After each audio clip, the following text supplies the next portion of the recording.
Hey G Squad, and welcome back. I hope you all are having an amazing day. So, I was in the mood for a little fish, so I figured I'd share with you how I made these fried whitings with some roasted sweet potatoes and a little corn on the cob on the side. So, let's get right into this video.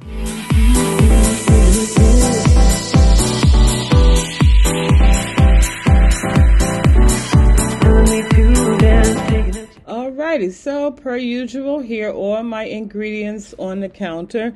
So I decided to fry up some whitings today. I haven't had those in a while.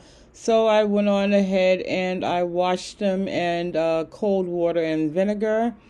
And also I'm going to have some of these corn on the cob. I love the sweet mini corn on the cob.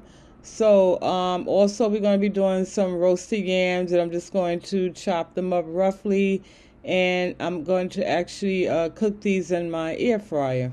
Then for my fish, the batter I'm going to use today is this Louisiana fish fry.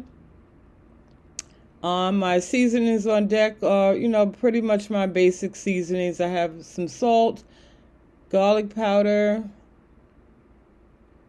I'm also using some of this French fry seasoning that I picked up from the $1.25 tree, and then also some smoked paprika. Then in the back I have some black pepper. The olive oil, I'm going to use that for my roasted potatoes when they go in the air fryer. And then we're going to fry our fish in some vegetable oil, and I currently have a frying pan heating up with the oil, as well as a pot on the stove with the water preparing for our corn.